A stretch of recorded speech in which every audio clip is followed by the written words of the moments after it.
Hi there. We're going to talk a little bit about how to ask for a letter of recommendation. So by now you have already decided who you're going to ask for a letter of recommendation, and now we're going to talk about the how. So I'm going to bring up a copy of the handout that's right down below this video, and we're going to just walk through this really quickly. So here is a copy of the recommenders handout that is right down below this video. So you're going to want to print this out and refer to this as you're approaching your recommenders about writing a letter of recommendation for you. One important thing to note is that before you actually invite your recommenders, before you hit that invite button, you're going to ask them first, because the minute you hit invite, it sends them an email saying, so-and-so has invited you to submit a letter of recommendation through the Common App. And you don't want that email to be the first point of contact. You want your request, your respectful request, to be the first point of contact. Ideally, that should happen in person, which means that as I record this, we're right in the middle of summer. So you may not be asking for these letters of recommendation until you get back to school.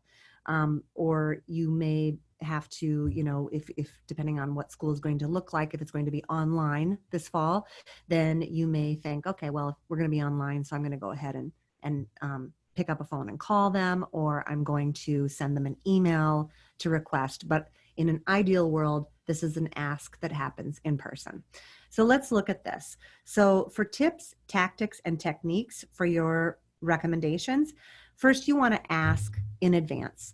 And this is for two reasons. One, because a thoughtful recommendation will take them some time. Frankly, this is an investment of time on their part. And the other part is the folks that you're asking for letters of recommendation are also being asked by a lot of your classmates. And so they're very busy people. They have a lot on their plate, especially this year in the middle of a pandemic where they're shifting to different ways of doing things. And you want to be very respectful of their time. So the rule of thumb is that you want to ask for that letter of recommendation at least a month in advance.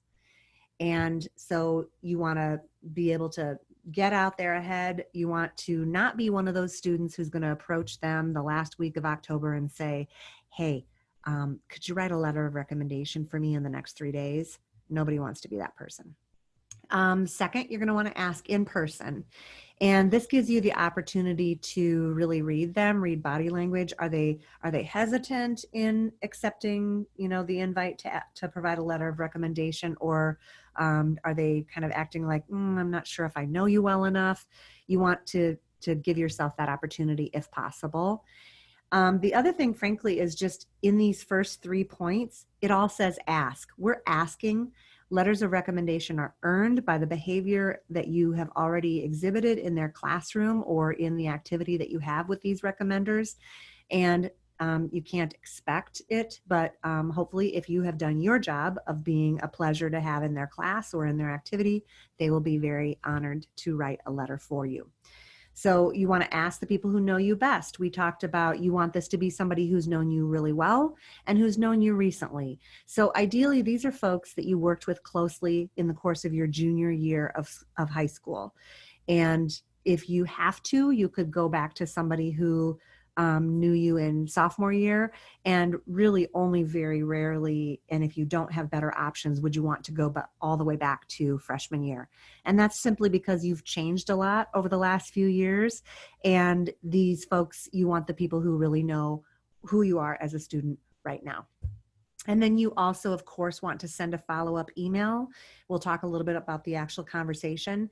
So basically that initial conversation is you saying, hello, Mr. Smith.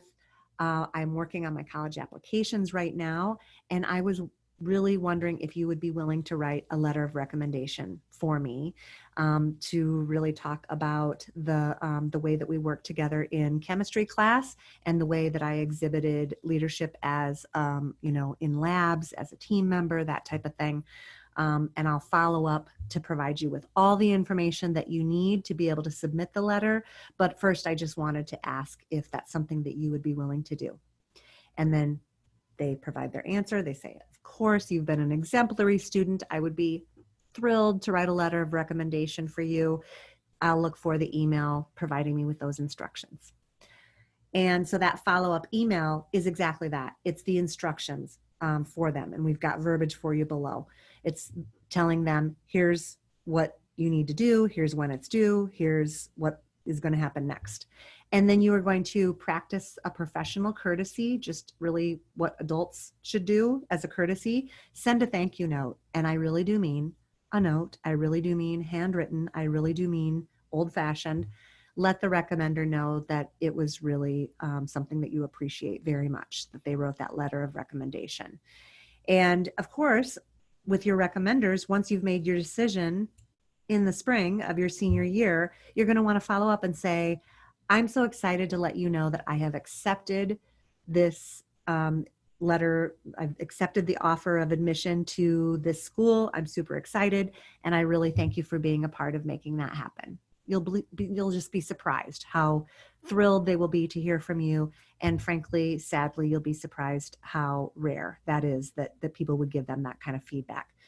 But it's important and it's just the right thing to do. So what to send the recommender. So this is, let's say they've already said yes, you've asked, they've said yes, great. You're going to send them instructions on how to send the letter and key deadlines.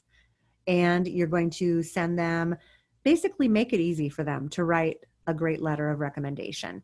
Keep in mind, they have a ton of students. They have a ton of students that they work with for the activity or in the class that you were in with them. And so they might get a little fuzzy on the details. Also, to be quite honest, the more you make their job easy by saying, hey, Mrs. Smith, thanks so much for writing the letter of recommendation.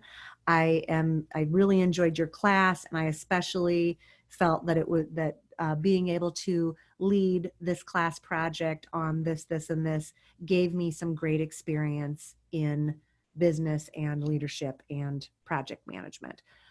You're basically giving them the bullet points of what to include in your letter. You can't control what they're going to write, but you're giving them something to go on, some fodder for their letter.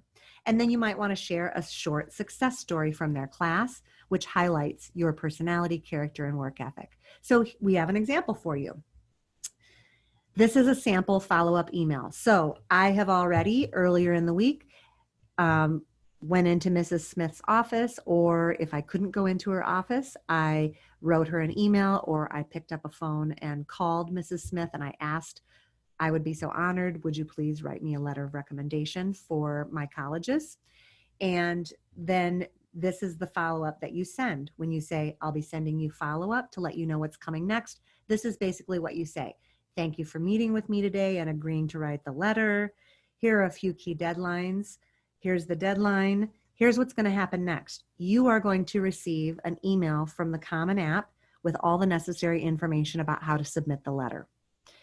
And I have waived my rights to view the letter of recommendation, so you can feel free to write about how awesome I am. Haha. I have attached a file with my resume. Resume is just a fancy word for saying, here's some of the accomplishments or bullet points of what I've done while I'm in high school, should you need it. Additionally, I wanted to highlight a few success stories from your class that were meaningful to me. I feel these examples speak to my blah, blah, blah. I had you for these classes, which is just a courtesy to her to say, hey, remember, this is how we know each other. And I received grades of this, and this respectively. Then you can talk a little bit about a success story if you like. Thank you, your first name, out and done. Obviously, this is going to vary a little bit depending on your relationship with the recommender and whether they're a coach, whether they're a teacher, what kind of teacher they are. Maybe if it's a French teacher, the whole letter to her is in French. That's up to you. But this just gives you a template. And basically, that is all you need to do. And then you will be able to then go to the Common App, invite that recommender. That invitation email gets sent to them. And from there, it's up to them. You will be able to, in the Common App, track those letters of recommendation, whether or not they've been submitted. You won't be able to view them, but you will be able to see that they have been submitted or whether they're still outstanding. What I would recommend is if you get a week out from your deadline and you haven't seen that letter come through yet from that teacher, I wouldn't hesitate to send them a very polite reminder email to say, thank you, Mrs. Smith, once again for writing the letter of recommendation for me. Let me know if there's any questions that I can answer for you as you write that letter. Again, it needs to be submitted via the Common App by such and such a deadline. Thank you so much. So that gives you a process about how to ask for a letter of recommendation. And one thing I also want to cover is, what do you do for colleges that aren't on the Common App? Well, if you are within the UW system app or another system, we talked about system or applications, then they will have their own letter of recommendation process, which looks a whole lot like the Common App. If you are applying directly to the university, then you will probably be providing to that teacher a address of how to submit that letter directly to the university. Basically, what happens on the university side is those letters are probably coming in separately from your other application materials, and within the Office of Admissions, they are matching up all those pieces into your file. So that might be an example of a question that you need to reach out to the Office of Admissions and say, hey, I'm planning on submitting a letter of recommendation from a couple of teachers. How should I have them submit their letters? And then that instruction would need to get included here in this follow-up email to Mrs. Smith. One thing that you'll notice that's really important, and your teachers will know this, but it's important for you to know, when they submit a letter, unless they are submitting it directly to one university, not through the Common App, but just for that university, they're really writing it generically about you so that you can submit that one letter of recommendation to multiple universities. So you're not getting 10 letters because you're applying that, sending that letter of recommendation to 10 universities. It's one letter submitted to 10 different schools. Hope that makes sense. Again, if you have any questions, you can email me or you can email Stephanie if you're working with Stephanie, and check out that PDF. That'll be helpful reference for you as you go out and ask for your letters of recommendation. Thanks.